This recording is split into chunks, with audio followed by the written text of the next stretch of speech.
Sudah tiga langsung ya. Apa? Gue hitung lagi.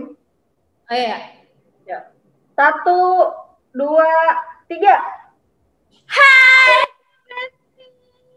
Kalau belum hai, gue udah gini loh. Enggak, karena kita kayak emang telat sinyalnya. Jadi kalau barang Oh kan iya. menurut gue enggak, menurut gue iya lambat gitu. Udah ya. Kita ada nggak usah salah-salah banget lagi ya. Dengan menggunakan feeling persahabatan. Iya. 1, 2, 3.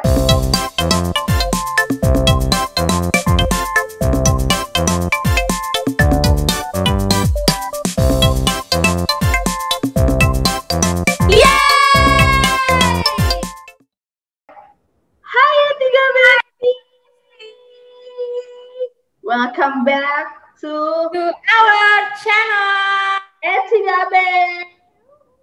Yay, finally kita bikin video lagi setelah kita 1 minggu postpone karena kita sempat pro dan kontra mau syuting offline bersama Rahel di mini studio kita. Setelah melalui banyak pertimbangan, akhirnya minggu kemarin kita memutuskan untuk tidak syuting dulu dan akhirnya kita memutuskan untuk syuting online. Yeay! Kita harus menghormati kebijakan pemerintah ya PPKM supaya kita bisa sama-sama terlindungi dari virus corona. Nah, berhubungan dengan itu nih, kita hari ini itu bahasanya nyambung nih ke virus-virus corona itu. Tentang apa tuh, Noni? Hari ini karena lagi rame banget, sebenarnya udah rame dari kemarin sih, cuma kebetulan semakin banyak nih, kita bersyukur banget semakin banyak jumlah orang yang finally mau vaksin ya. Kita udah divaksin ya, udah 2 kali. Ya, kita udah 2 kali vaksin. Nah, kita senang banget sebenarnya. Datanya tuh 7% udah divaksin se-Indonesia Raya ini. Nah, kita senang banget sebenarnya dengan meningkatnya angka masyarakat di Indonesia yang semakin ingin aware. Iya betul, aware terhadap adanya virus COVID-19 ini dan mau vaksin. Nah, jadi hari ini kita mau sharing-sharing soal apa sih kira-kira dampak yang terjadi setelah vaksin. Nah, untuk penanganan utamanya tuh kita harus melakukan apa gitu kurang lebih. Karena dan hari ini kita vaksin tuh banyak yang keluhan gitu kan, banyak yang kok abis vaksin malah sakit sih, bukannya tambah sehat gitu malah tambah sakit gitu. Nah, makanya ada beberapa orang yang jadi milih nggak mau vaksin, nah gue mending prokes sendiri aja di rumah, minum vitamin, nggak vaksin gitu kan. Padahal vaksin itu penting banget untuk membentuk yang namanya herd immunity atau kekebalan ke kelompok gitu guys. Nah makanya tapi walaupun ada efek samping itu kita juga nggak perlu khawatir gitu ya, karena ada solusinya kok. Nah kita akan jadi jangan takut. Betul. Untuk divaksin kita cari tahu aja kira-kira vaksin itu kita sebelum vaksin harus persiapannya seperti apa. Pada saat setelah vaksin kita antisipasinya seperti apa nih kalau misalnya terjadi demam atau badan pada pegel, kita harus kayak gimana, itu bisa banget kok untuk diatasi. Oke, jadi di hari ini juga teman kita si Rahel Priscila yang cantik ini akan bagi-bagi sama kita beberapa informasi yang sangat penting tentang ya berbagai kebijakan pemerintah juga tentang vaksinasi ini dan segala macam keilmuan tentang vaksinasi yang memang didukung dari kebetulan teman kita Rahel ini adalah seorang perawat. Jadi dia bisa sedikit memandu kita ya untuk membahas hal ini lebih dalam lagi. Oke, silakan Rahel. Terima kasih Bu Noni. Jadi teman-teman, tiga bestie ya, supaya nggak pada parno nih, nggak takut divaksin lagi. Kenapa sih Pak habis vaksin malah sakitnya? Aku jelasin ya sumbernya langsung dari Kemenkes. Nih guys ya, kita share screen aja. Jadi menurut Kemenkes itu efek samping setelah vaksin itu namanya KIPI atau kejadian ikutan pasca imunisasi. Nah, bayi aja abis vaksin polio, HCG, dan lain-lain tuh demam. Ada yang demam, ada yang lemas, nggak mau nyusu itu karena efek samping setelah vaksin itu wajar. Jadi kan vaksinasi itu kan proses pembentukan antibodi tubuh untuk bisa melawan suatu virus. Nah, saat proses itu, respon tubuh kita itu ya bisa panas, bisa pegel-pegel, bisa pusing. Jadi, tapi bukan artinya bukan malah tambah sakit, tapi itu adalah proses wajar pembentukan antibodi. Nah, tapi kok vaksin Sinovac nggak sakit-sakit banget, kok malah sekarang yang AZ malah sakit, karena katanya yang para orang pinter itu, yang menurut yang bikin vaksin lah ya, vaksin AZ itu tuh efikasinya emang lebih tinggi daripada vaksin Sinovac. Kalau nggak salah, kalau Sinovac kan 60-an ya. Kalau nggak salah, AZ tuh 70-80 gitu. Jadi karena efikasinya semakin tinggi, jadinya jadi kesana tuh kayak butuh pengorbanan lebih dikit lah. Makanya tubuh tuh jadi responnya lebih maksimal gitu untuk membentuk antibodi itu. Tapi tetap sama-sama aman untuk melawan virus corona. Nah, jadi KIPI yang bisa muncul tuh biasanya ringan-ringan doang kok, nggak sampai yang parah gitu. Paling nyeri, bengkak di area sedikit. Saya kemarin gue nyeri banget sih tangan gue ini karena habis vaksin. Sama. Terus ngantuk banget sih. Ngantuk, demam. Lemas. Ya lemas, sakit kepala, mual-mual juga, lapar, apa enak badan. Dan kemarin tuh gue juga baca di temen gue tuh, dia sampai ada yang pingsan, meriang gitu ya, itu tergantung dari sistem imunnya masing-masing lagi ya. Ada yang imunnya kuat dari awal, ada juga yang dari awal tuh imunnya lemah. Jadi pas di vaksinasi, jadinya respon tubuhnya kayak gitu. Kan vaksinasi itu kan memasukkan virus dalam tubuh ya, virus yang udah mati. Jadinya ya tubuh tuh jadi kenalan dulu sama virus itu. Cara kenalannya itu responnya adalah bisa sakit atau bisa nggak sakit, tergantung dari imun tubuh kita.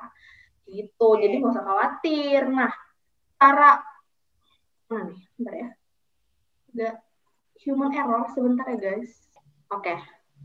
Nah, ini adalah yang perlu dilakukan setelah jika muncul efek samping setelah vaksinasi. Yang pertama, tetap tenang, nggak perlu takut kayak aduh jangan-jangan gue kena COVID nih. Berbeda ya guys. Jadi KIPI sama gejala COVID itu tuh umumnya beda. Jadi kalau COVID itu tuh kan nyerang pernafasan tuh, jadi dia tuh biasanya tuh anosmia atau sesak nafas, oksigennya turun pakai yang saturasi oksigen itu. Jadi beda sama agak sedikit beda sama gejala yang kalau KIPI. Jadi pertama tetap tenang, nggak usah panik. Terus yang kedua, kalau misalnya area vaksin suntikannya itu nyeri, tinggal dikompres dingin aja. Terus juga mandi pakai air hangat biar lebih rileks badannya. Terus juga perbanyak minum air putih. Dan kalau emang badannya lemas demam, yang nggak usah paksain kerja, nggak usah paksain kuliah, sekolah, istirahat aja. Nggak usah sosok pahlawan kuat-kuat gitu ya guys. Terus yang keempat itu minum obat jika perlu. Dan yang kelima, kalau misalnya emang gejalanya itu parah banget sampai berminggu-minggu nggak sembuh-sembuh, mending ke rumah sakit aja. Nah, yang keempat ini penting nih, minum obat jika perlu. Jadi kalau misalnya sakit atau ada keluhan ya jangan dibiarin. Kalau emang nggak kuat, nggak nyaman banget, mending langsung minum obat aja. Nah, obat-obatannya bisa kalian purchase di E3B.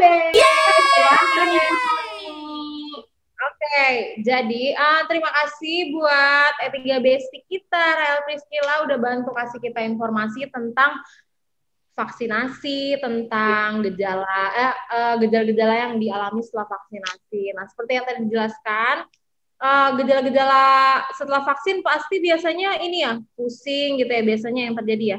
Pusing, sakit, demam, sakit-sakit, ngilu-ngilu dikit di badan gitu ya. Kalau pengalaman Rahel sendiri kemarin waktu setelah vaksin apa yang dirasain? Kalau aku sih cuma ngantuk, lapar, terus sedikit kayak nge-fly gitu. Oh iya sama sih. Tapi gue juga ngalaminnya nggak langsung gitu sih. Kayak vaksinnya misalnya hari Sabtu misalnya. Gue baru agak-agak sakit-sakit badan tuh di hari Selasa atau Rabu kayak gitu, nggak langsung. Kayaknya lebih parah dikit gitu ya efeknya. Iya, lumayan saya emang agak-agak lemas. Nah, oke, sekarang kita mau bahas tentang obat-obatan apa aja sih yang bisa menanggulangi si demam tadi, sakit kepala tadi, atau nyeri-nyeri di badan. Mungkin kita mulai dengan pereda demamnya dulu kali ya.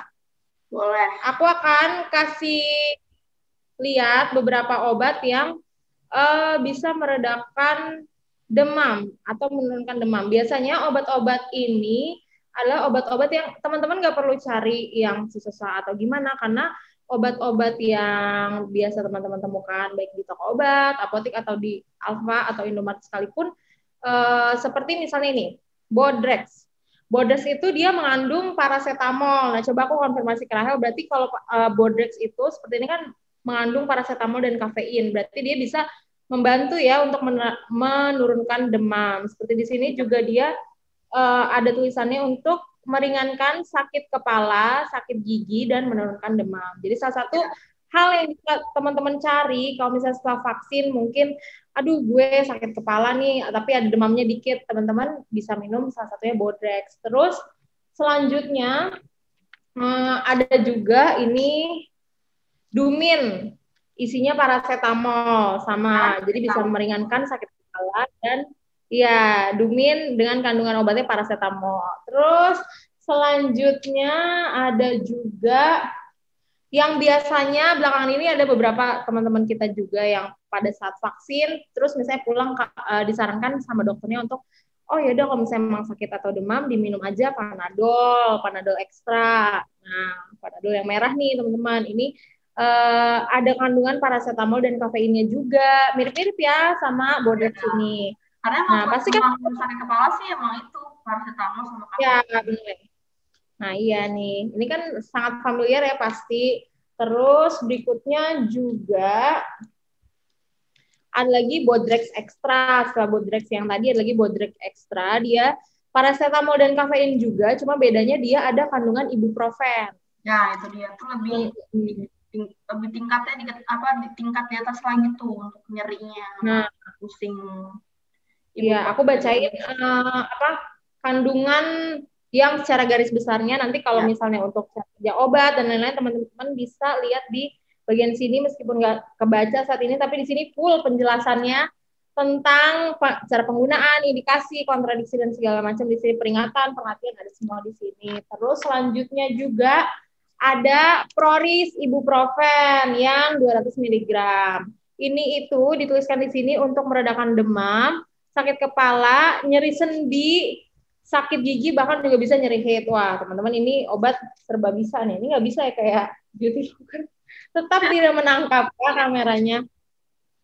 Ini cukup ini ya teman-teman, cukup bisa mengatasi banyak hal. Jadi ibaratnya kalau misalnya teman-teman habis vaksin sakitnya cuma bentar, ini masih tersisa, ini bisa banget nih diminum kalau misalnya besok-besok nyeri sendi atau mungkin buat teman-teman yang kaum wanita saat lagi haid, bisa haid atau apa ya bacanya.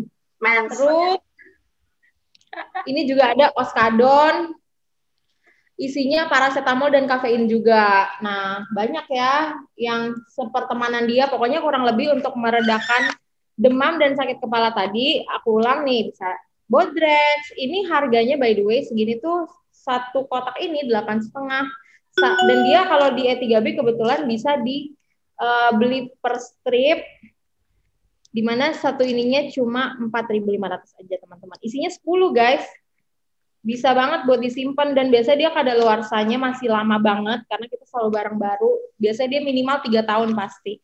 Terus ini Proris ibuprofen ini tadi harganya cuma 10.000 aja buat teman-teman yang pengen lihat dalamnya. Wow, tak terlihat sama sekali karena dia warna putih. Terus Oskadon Panadol merah ini dia kemasannya baru ya guys, by the way sekarang dia ada kayak tutupnya gini. Ini selembar isinya 10 juga, harganya 12.000. Dumin ini yang isinya paracetamol juga sama harganya dia harganya 8.000, isinya ada berapa nih? 3, 10. Yang kayak gini yang isinya ada 4 butir, ini harganya cuma 2.500. Oskadon ini harganya cuma 2.000 aja guys. Nah, oke.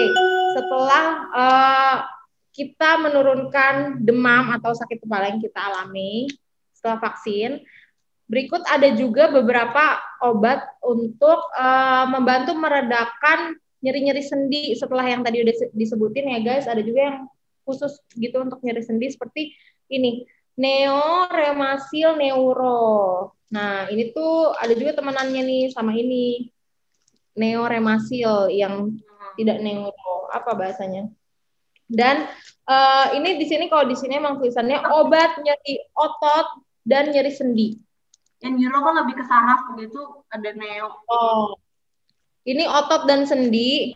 Kalau ini obat anti radang, non-steroid, analgesik, dan vitamin untuk rasa nyeri yang disertai kebas, kesemutan, dan kram. Nah, lebih ke saraf itu, kebas lebih ke saraf, kesemutan, kalau neuro. Bisa dipilih. Beda gejala nih. Ini otot dan sendi, ini bisa untuk penggunaannya yang kebas, kesemutan, bisa pakai yang ini. Ya. Ini ada 20 butir guys kalau nggak salah, dan harganya cuma Rp9.000. Bahkan kalau di toko kadang itu bisa dibeli setengah karena kata pembeli kebanyakan. Jadi kalian bisa bayangin harganya semurah itu, dapetnya kalian bagi-bagi ke warga enggak? Kan bagi-bagi ke warga per butir. Nah, untuk yang neuromuscle neuronya seperti ini tampilannya. Dia cuma beda sedikit sih, harganya 11.000, isinya ada 10. Terus apalagi ya? Setelah itu aku di sini bawa beberapa obat-obatan lagi sih yang kayak ini juga ada nih, tapi ini bentuknya sirup, dia untuk penurun panas dan pereda nyeri juga. Nggak kebaca sama sekali. Apa itu? Ini adalah Sunmol sirup, guys. Coba aku buka kotaknya ya, karena dia nggak kelihatan di sini. Kayak gini. Dia sirup. Ini harganya 15.000 satu botol. Buat demam juga. Apa? Buat demam. Iya, buat demam, buat pereda nyeri ya, bisa juga. Sisanya aku bawa juga obat-obatan pereda nyeri lainnya, Oskadon SP. Ini juga sama loh guys, 2.000, isinya ada 4 tablet. Ada juga obat-obatan lainnya, Paramex nyeri otot, sama isinya ada 4, harganya 2.500. Yang lainnya ada kayak Bodrex herbal sakit kepala, terus ada juga Paramex. Ini murah sih, 2,5, 2.000 kalau nggak salah. Sama yang terakhir ada Poldanmic, ini juga, nah ini obat baru sih di kita. Isinya juga paracetamol, asetilsalisilik ya, asid dan kafein, meringankan sakit kepala dan sakit, kalau dia lebih ke sakit kepala sebelah akibat migrain. Nah, kurang lebih kayak gitu sih teman-teman. Jadi di pemaparan si obat-obatan yang tadi aku sebutin ini, mau kasih tahu ke teman-teman kalau gejala vaksin itu, gejala setelah vaksin yang mungkin teman-teman alami itu bisa diatasi dengan mudah, karena pasti kan obat-obatan yang tadi teman-teman udah sering dengar, sering lihat kayak gitu. Efek samping setelah vaksin kan? Iya, efek samping setelah. Tapi kalau misalnya, kalau ini kan hitungannya obat-obat warung ya saya, jadi kalau misalnya keluhannya parah banget sampai menggigil meriang dan pakai obat itu nggak mempan, bener langsung ke dokter aja guys, jangan ditahan-tahan. Biar langsung dapat obat dengan resep dokter gitu. Tapi kalau cuma gejala ringan doang, khusus ringan, demam ringan, yang semuanya beli obat di E3B. Betul banget. Kalian, dan nggak perlu kemana-mana guys, kalian cukup beli secara online aja. Kita sepanjang PPKM ini berjalan, kita benar-benar ngelayanin offline dan online, meskipun offline beberapa kali pasar ditutup gitu ya, tapi kalau misalnya toko-toko yang basicnya kayak obat-obatan gitu kan, apa ya, prioritas untuk tetap dibuka. Jadi kita tetap buka, tapi kita juga layanin banget di online-nya. Apalagi kemarin itu dan Tokopedia. Di Shopee dan Tokopedia. Apalagi kemarin waktu awal-awal banget, di mana yang kayak kaget tiba-tiba angka yang mengidap COVID-19 itu banyak, itu tuh apa ya, bener-bener kita sempat overload penjualan juga di offline dan di online. Jadi senangnya sih kayak teman-teman berarti udah, ya kita sih harapannya teman-teman bisa lebih dimudahkan dengan adanya kita berjualan online gitu sih. Amin. Karena E3B menyediakan semua kebutuhan. E3Besti gitu. Bisa langsung cari aja di Shopee, Tokopedia, E3B. Ini juga dong teman-teman follow juga Instagram E3B, karena akan selalu ada info-info produk-produk apa yang ada di E3B sesuai dengan kebutuhan kamu. Follow ya. E3B sehat. Toko E3B dia sehat sih. Apa tuh? Username Instagramnya aku lupa. E3B ya? E3B sehat tuh. Iya, nggak mesti pakai E3B sehat tuh ya pasti. E3B sehat. Teman-teman follow, stay there, terus teman-teman lihat. Kadang kita juga suka bikin giveaway belakangan ini. Untuk teman-teman yang suka nontonin kita di YouTube, kita akan kirimin hadiah ke kalian secara cuma-cuma. Dari mulai hadiahnya, pengirimannya kita semua yang tanggung. Jadi teman-teman yang takut untuk follow kita, karena pasti nggak sia-sia, kita akan buat diri kita seberguna mungkin. Betul, karena itu minta orang tua. Apa? Karena itu perintah orang tua ya, berbagi. Ya, kita harus berguna bagi nusa, bangsa, dan negara. Khususnya saat kita sekarang berjualan obat, guys. Betul, jadi juga kalian tetap stay tune di YouTube-nya 3B karena kita akan kasih informasi yang kalian butuhkan, produk-produk kecantikan, obat, kesehatan, baby, semuanya ada di 3B. Pokoknya stay tune terus di YouTube channel 3B ya guys. Pokoknya jangan gimana guys, kita meskipun mau lockdown, mau PPKM, kita berusaha ada terus. Berarti kita untuk ada terus. Kita untuk beberapa waktu ke depan ya Rahel, mungkin kita masih akan syuting online kayak gini ya. Karena karena kita juga harus menjaga, di rumah Rahel ada orang tuanya Rahel, di rumahku ada orang tua aku, jadi kita ya sama-sama menjaga lah. Jadi smart people. Smart people. Oke deh guys, pokoknya stay tune terus di YouTube 3B dan Instagramnya 3B Sehat dan Shopee 3B. Pokoknya follow semuanya, ikutin terus. Akan ada kejutan-kejutan untuk kalian semua. Dan kita di sini Rahel kita harus siap-siap karena per bulan 10 tuh apa? Oktober ya? Ya, bentar lagi kita tuh mau ulang tahun 1 tahun, pasti kita akan membuat program ulang tahun, kita akan bagi-bagi apapun yang bisa kita bagi. Kamu ada ulang tahun. Ngeri. Aku shock banget. Sakit banget. Berarti akan ada kejadian yang membagongkan dari 3B untuk para 3B. Sebelum ini kita tuh udah meeting konsep untuk syuting kita, tapi ya pokoknya intinya dalam waktu dekat ini kita punya kejutan buat teman-teman. Jadi jangan lupa kalau teman-teman suka dan pengen terus dengerin kita, jangan lupa untuk subscribe. Di mana ya, di tombolnya, di bawah apa di atas? Di subscribe. Lingkaran subscribe. Tolong subscribe kita, nyalain loncengnya, karena kita sebenarnya akan mengupload video setiap minggu, guys. Dan guys, semoga lancar ya. Ya, jangan lupa di like, di komen, dan gaul, nggak deng, beda lagi. Like, di komen, dan di share ke teman-teman kalian. Dan doain kita semakin bisa memberikan informasi yang berbobot untuk teman-teman 3B semua di rumah. Itu aja. Makasih ya semua. Makasih semua. Sampai ketemu di video berikutnya 3B. Dadah. Bye.